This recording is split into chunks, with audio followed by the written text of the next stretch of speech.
I was pushing 40, and I'd learned a lot of lessons in more than 10 years of legal practice.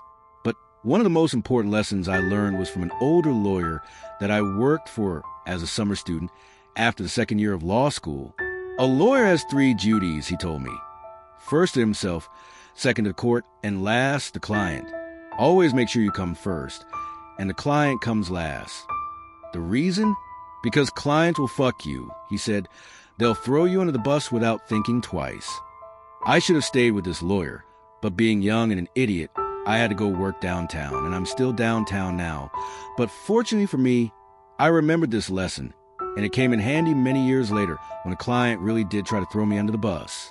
My client was this mid-sized company that did this and that and owned things here and there, not big enough to be listed, but it did have a pretty sizable real estate portfolio, and one day a building they owned burned to the ground. The company wanted to collect on the insurance, so they told Frank, a veteran salaryman, to deal with it. Frank was close to 60 and thought he knew what he was doing. He didn't need me to help him with the insurance claim. He told me he had everything under control. Besides, lawyers are expensive. Some guys really get off on not paying legal fees. And Frank was one of those guys who gloated over every penny that he managed not to pay to the lawyers.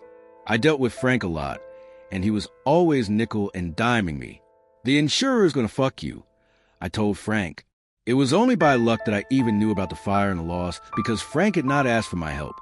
He just let it slip one day, and since then, I kept on top of him, trying to get him to smarten up. I'd had to fight to get him to send me the proof of loss form to make sure he hadn't messed that up. Frank fucked up a lot, and I wondered sometimes how he had a job. But the proof of loss was okay, at least, so that was one less thing to worry about. You don't know that, he said. I could tell he just wanted to get me off the phone. I'm paid to know when insurers are trying to screw my clients, I said. An insurer is going to screw you. They've been stringing you along for ages with requests and questions and paperwork, but they aren't going to pay you, not unless you sue them.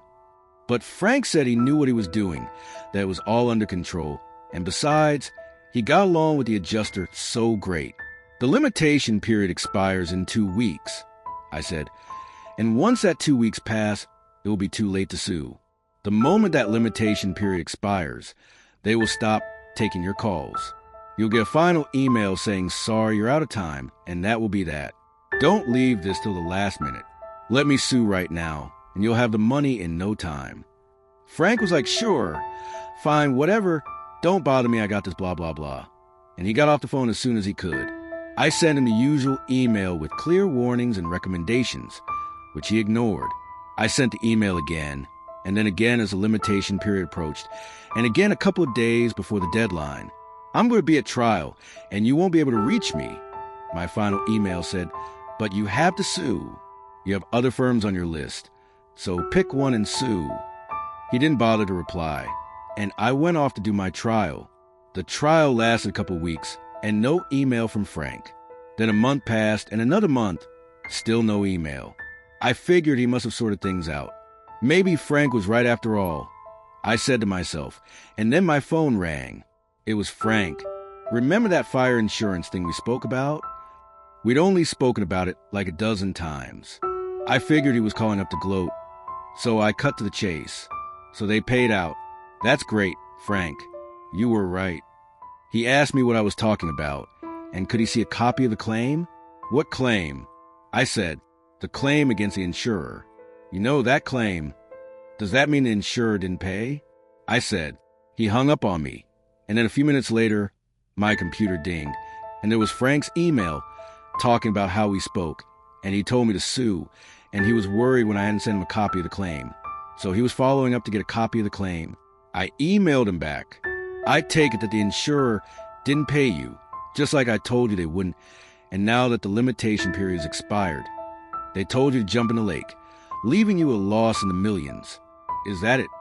I'd made a mistake by not going over Frank's head when he wouldn't listen to me.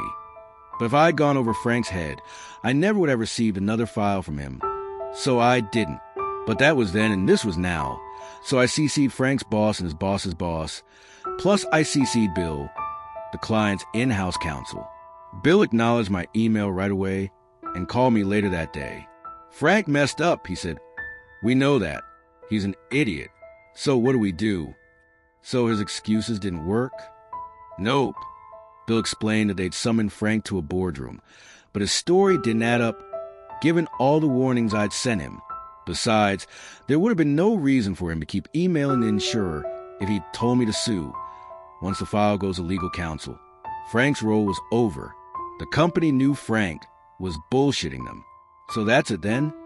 Bill said, we just lost a couple of $1,000,000. It's okay, I said, explaining that when I realized that Frank was going to fuck up, I issued a claim against the insurer.